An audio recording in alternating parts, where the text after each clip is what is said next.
아마 살면서 나이트클럽에 가보신 분들도 꽤 계실 겁니다. 사실 저는 가본 적이 없어서 잘은 모르겠지만 워낙 시끌시끌하고 사람들도 많아서 굉장히 붐빈다고 알고 있는데요. 이외에도 나이트클럽 같은 곳에 귀신이 정말 많다고 하죠. 실제로 다수의 무당들도 나이트클럽처럼 오히려 사람들이 많고 시끄러운 곳을 귀신들이 선호한다는 말을 하기도 합니다. 평소 가위에 눌리지 않지만은 클럽만 다녀오면 가위에 눌린다는 사례도 있고요. 오늘은 시골 한적한 곳의 나이트클럽에서 일어난 섬뜩한 이야기를 보실 겁니다. 수강하시기 전에 출첵 한 번씩 부탁드립니다. 가시죠. 그 사건이 일어난 게 2007년이니까 벌써 20년이 다 되어가는 이야기입니다. 한창 대학교 1학년 새내기 때 아주 무더운 여름은 아니었고 1학기 기말고사가 끝난 시점으로 기억이 나는 걸 보니 6월 초순 정도였을 겁니다. 당시 시험도 끝났겠다, 곧 방학을 하니까 바다를 보러 가자는 의견이 나왔습니다.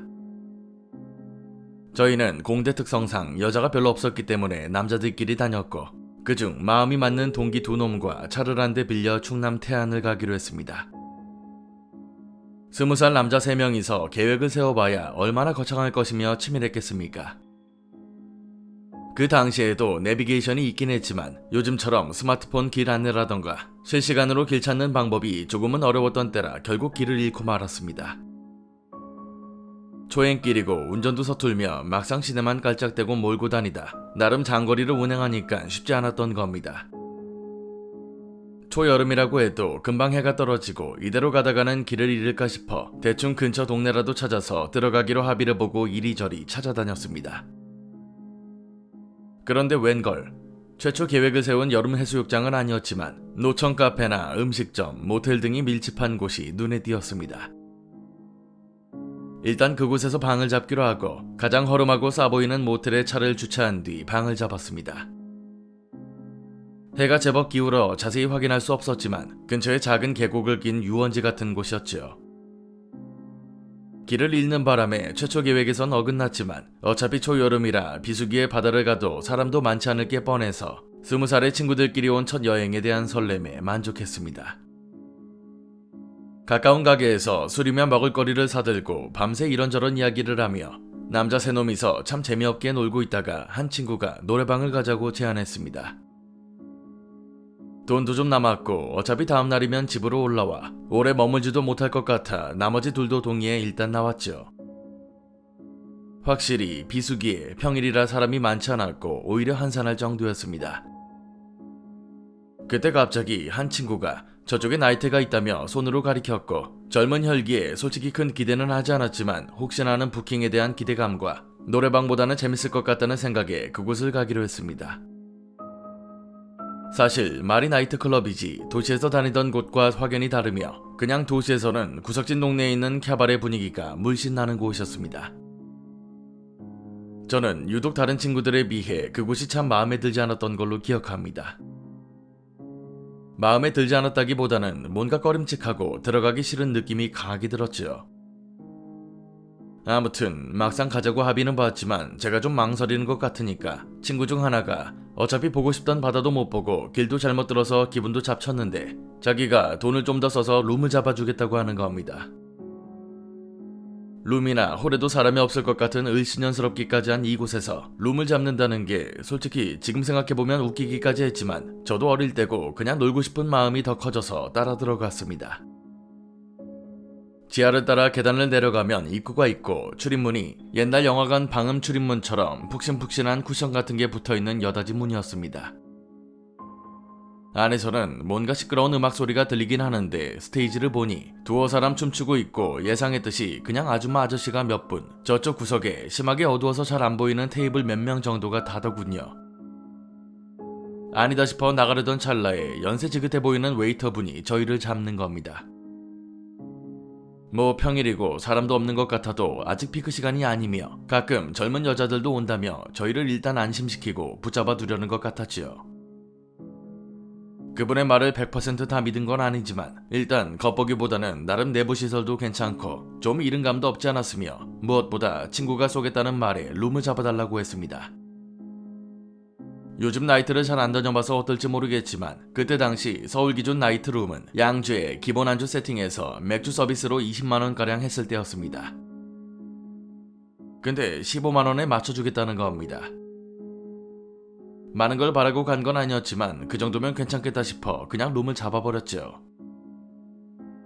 들어갔는데 노래방 객실 하나 정도 같은 곳이었습니다.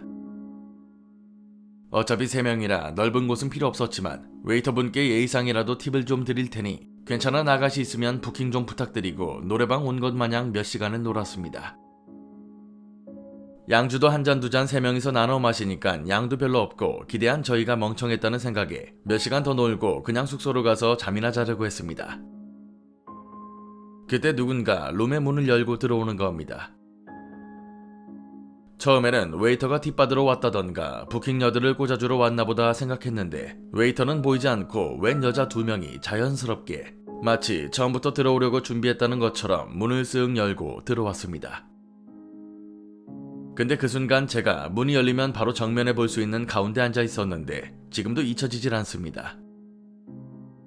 하수구나 정화조 같은데 지나가면 나는 특유의 쾌쾌한 냄새가 그 둘이 들어옴과 동시에 확 풍겨져 들어오는데 그게 그 나이트 자체적인 내부 냄새와는 또 다른 냄새였습니다.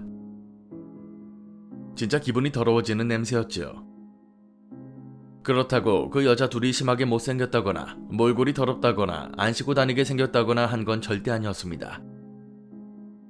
침침한 룸 내부에서 봐도 그냥 심하게 예쁘지도 못생기지도 않은 20대 초중반의 평범한 또래 여자들처럼 생겼습니다. 화장도 그렇게 짙지 않았고 그렇다고 민낯도 아닌 딱 평범 그 자체였지요. 사실 남자 셋이 있는 룸에 여자가 2명밖에 안 들어와 술김에 기분이 더러워서 착각했을 거라 생각하는 분들도 계시겠지만 분명히 그 냄새는 정말 그 두 여자가 문을 열고 들어온 순간 확 풍겨져 들어왔습니다. 아무튼 저희 셋 다 처음엔 좀 벙쪄 있고 웨이터가 그냥 룸 앞까지 데리고 갔구나 단순하게 생각했고 예의상 술도 따라주고 이야기도 걸어보며 나름 노력했습니다. 근데 이 두 여자는 시종일관 처음 들어올 때부터 무표정으로 일관하더니 자리에 앉아서도 저를 제외한 나머지 제 2 친구만 떠들어댈 뿐이지 주는 술만 홀짝홀짝 마시며 노래방 모니터 화면을 주시하고 있는 겁니다.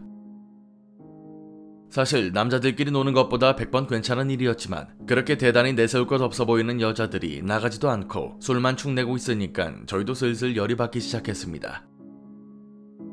그리고 그 냄새, 그 미친 듯한 썩은 내는 코가 마비될 정도로 더 심해지는 것 같았죠. 차마 무슨 냄새 안 나냐고 물어볼 수도 없고 일단 저는 화장실 가는 척하며 아예 자리를 피해버렸습니다. 나머지 친구놈들도 저랑 같은 생각이었는지 뭐 어땠는지 모르겠지만 일단 화장실로 피신 아닌 피신을 해버렸습니다. 그때 친구 중 하나가 저를 따라오는 게 보였죠. 일단 서로 담배 나눠 피면서 뭐 저런 애들이 있냐 등 시답지도 않은 이야기를 하다가 냄새 이야기를 하는데 친구도 대놓고 물어볼 수도 없고 그 냄새 때문에 머리가 아프다며 그냥 내보내자고 의견을 모았습니다.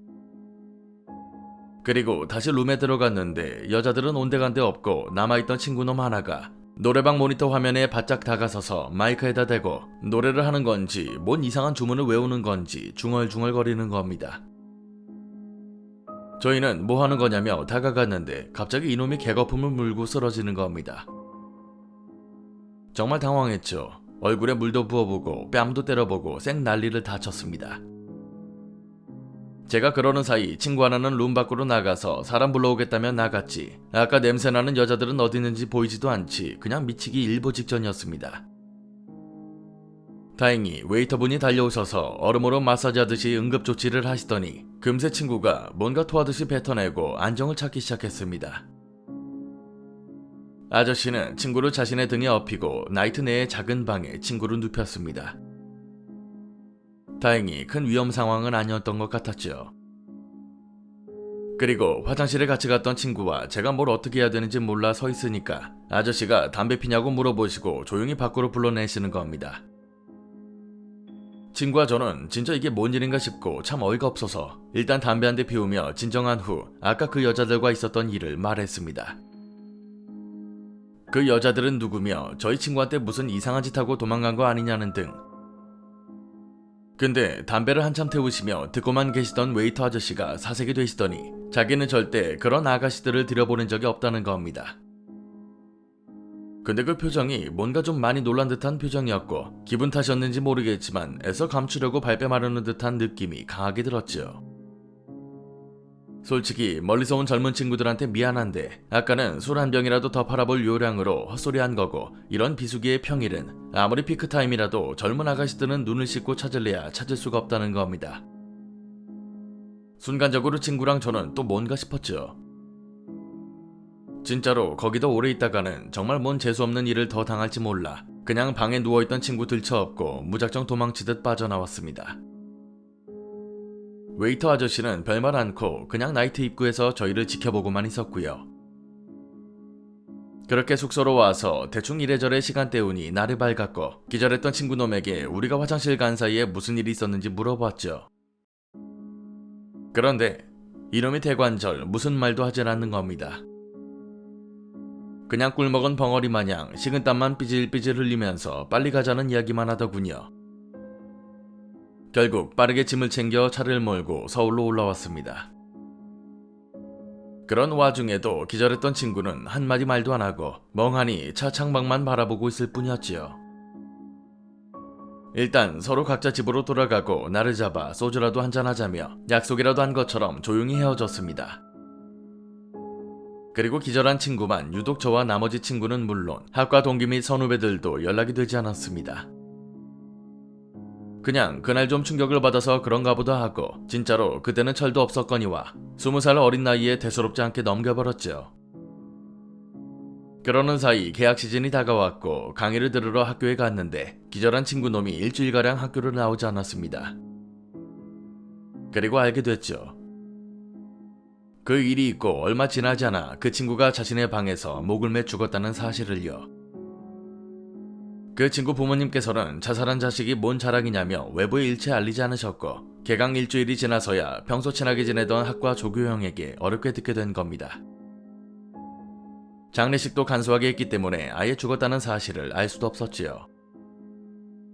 지금도 가끔 그때 생각을 하며 후회되는 게 그날 그 친구를 그렇게 방치할 게 아니라 무슨 일이 있어서도 자초지종을 제대로 알고 그 나이트 웨이터에게 전후 사정을 제대로 전해들었으면 어땠을까 하는 마음이 듭니다.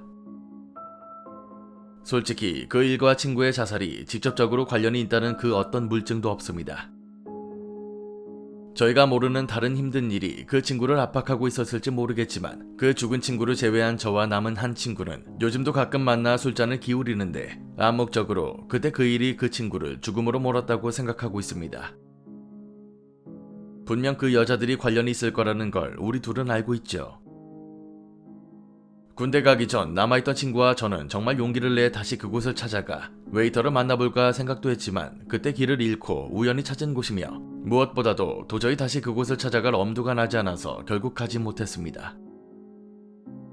20년 가까이 지난 지금까지도 그 친구의 죽음은 저와 남은 친구에겐 적지 않은 충격이며 그날 있었던 일은 미스테리 그 자체입니다. 그때 그 친구는 무엇 때문에 입에 거품까지 물고 기절했던 것이며 그 여자 둘의 정체는 무엇이었을까요? 이야기는 여기까지입니다. 제가 봐도 분명 나이트에서 만난 그 여자들이 죽음의 원인이 아니었을까 싶습니다. 아마 산 사람은 아닌 것 같고 귀신이 맞을 것 같고요. 썩은 애가 진동한다는 걸 보아 확실히 악귀가 아닐까 싶은데요. 두 친구가 나가 있는 그 짧은 시간 동안 남아있던 친구가 당한 것이겠지요. 그리고 거기서 끝나지 않고 집으로 돌아와서도 쫓아온 게 아닐까 싶습니다. 저도 궁금한 부분은 대체 그 시간 동안 무슨 일이 있었는지입니다. 친구가 차마 말도 못할 정도의 섬뜩한 경험이 아니었을까 싶지만 구체적으로 무슨 일이 있었는지 궁금하긴 하네요. 오늘 강의는 여기까지입니다. 재밌게 봐주셨다면 공포학과의 수강 신청 부탁드립니다. 공포학과 M교수였습니다.